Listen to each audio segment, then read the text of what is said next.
Dharmaku ku baktikan, Manajaya Indonesia, Indonesia tanah airku. Kami jadi majumu.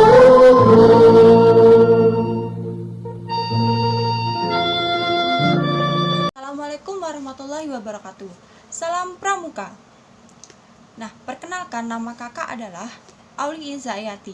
Nah, hari ini kakak akan menjelaskan tentang pramuka dan sandi-sandi pramuka apa saja yang digunakan dan sering sekali dipraktekkan atau tidak dilaksanakan di dalam pramuka. Nah, sandi dalam dunia kepramukaan sudah digunakan sebagai media pembelajaran bagi para anggota pramuka. Nah, sandi ini juga digunakan untuk berkomunikasi antar anggota pramuka, seperti golongan siaga, penggalang, penegak, maupun pendega.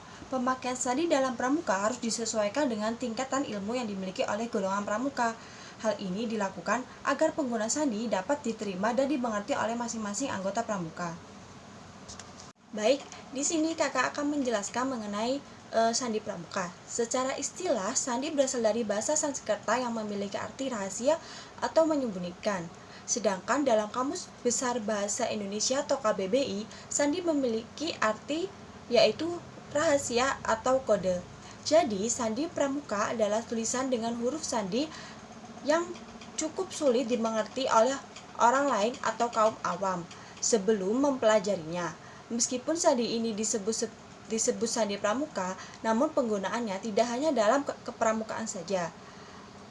Bisa saja digunakan oleh dunia militer dan kepolisian untuk keperluan tertentu.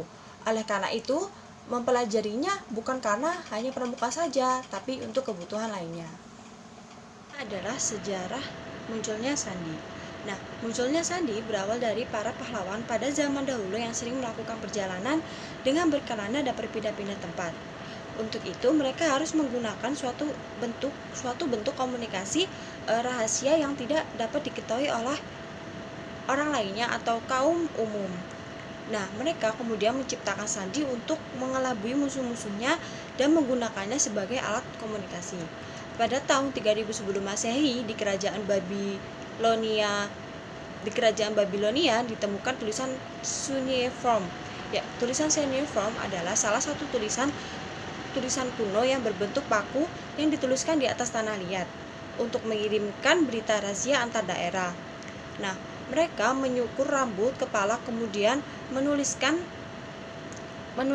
berita tersebut di kepalanya.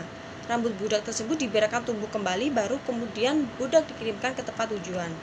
Selanjutnya adalah setelah berada di tempat tujuan, rambut kepala budak akan dicukur kembali untuk mengetahui pesan rahasia yang akan disampaikan itu sudah sampai.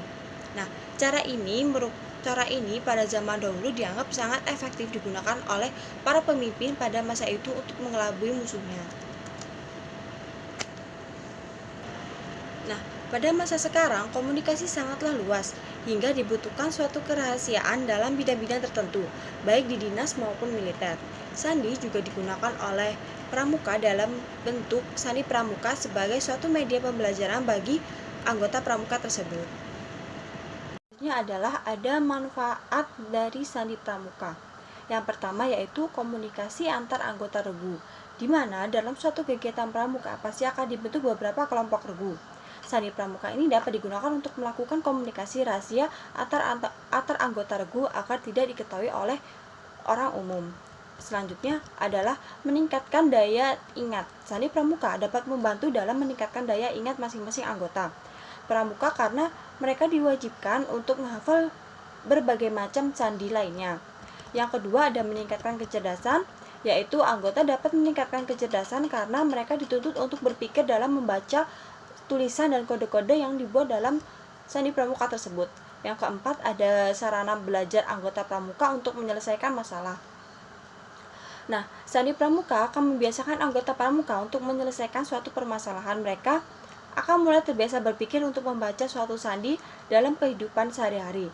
Mereka juga terbiasa untuk menyelesaikan masalah dari suatu tantangan yang dihadapinya.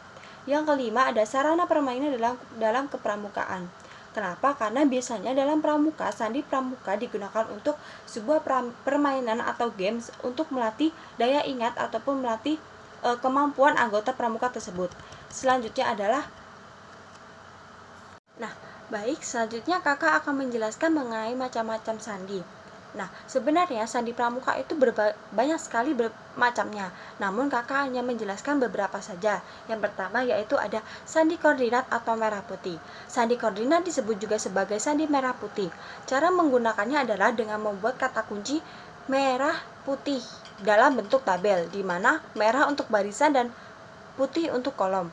Kemudian diisi tabel yang kosong dengan huruf alfabet A hingga Z dengan kemudian maka dapat dilihat bahwa huruf A dituliskan dengan PM atau baris kolom M dan seterusnya. Contohnya adalah pramuka ditulis dengan IM, R, PM, TR, HM, TM, dan PM.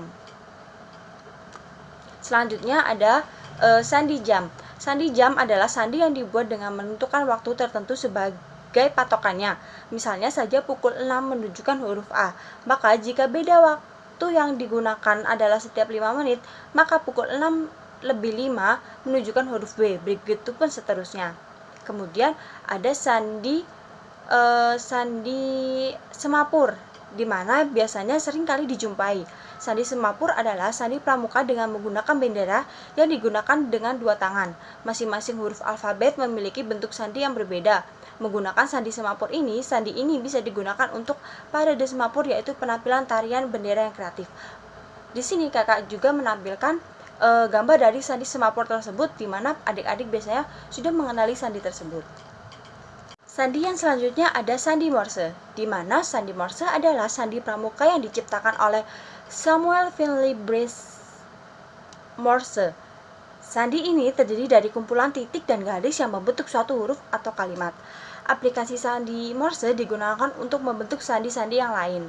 Sandi Morse dapat dilakukan menggunakan beberapa media, yaitu yang pertama menggunakan peluit, yang kedua menggunakan senter, dan yang ketiga menggunakan tulisan simbol titik dan garis. Nah, bisa juga menggunakan bendera Morse. Nah, selanjutnya adalah nanti kakak juga akan menampilkan contoh dari sandi Morse tersebut. Yang selanjutnya ada sandi rumput. Sandi rumput merupakan salah satu bentuk aplikasi turunan dari sandi Morse. Sandi ini berbentuk seperti rumput, di mana titik pada sandi Morse dituliskan dengan rumput yang pendek, sedangkan garis pada sandi Morse dituliskan dengan rumput yang tinggi. Nah, sebelah ini adalah gambar yang kakak tampilkan dan contoh dari sandi rumput.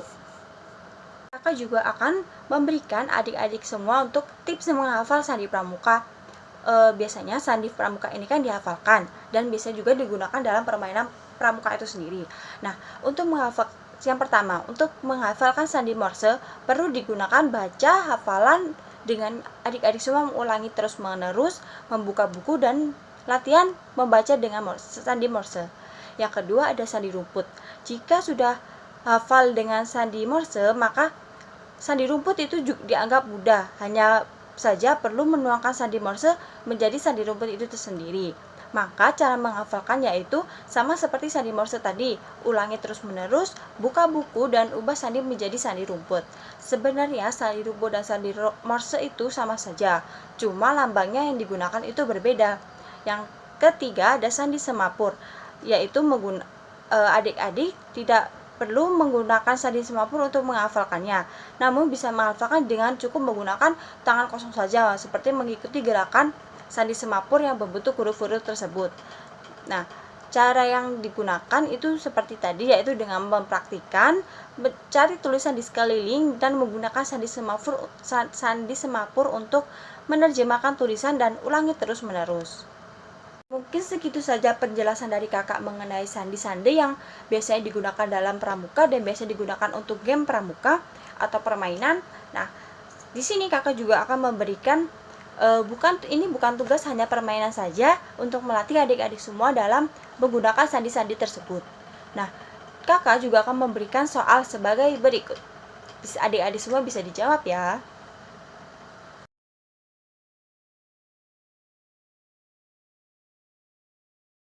Baik, kakak juga akan menampilkan jawaban dari soal yang tadi kakak buat. Bagaimana adik-adik, apakah sudah benar dalam mengerjakan soal yang kakak buat tadi atau permainan yang telah kakak buat? Nah, tidak apa-apa jika adik-adik masih terjadi kesalahan atau masih belum menghafal, karena sebenarnya pramuka sendiri itu diajarkan untuk memberikan pelajaran, bukan berarti adik-adik semua harus menghafal dan harus bisa hari ini juga, karena adik-adik juga dalam pembelajaran kepramukaan ini bisa terus mempelajari sampai adik-adik benar dan bisa mempraktekkan sandi-sandi tersebut. Nah, sekian pematerian dari kakak mengenai sandi pramuka. Kakak mohon maaf jika ada kesalahan dalam kakak menjelaskan atau ada kesalahan dalam menyebutkan kata-kata. Sekian dari kakak. Wassalamualaikum warahmatullahi wabarakatuh. Terima kasih semuanya. Sebelum menutup, kakak akan menutup dengan tepuk pramuka. Tepuk pramuka.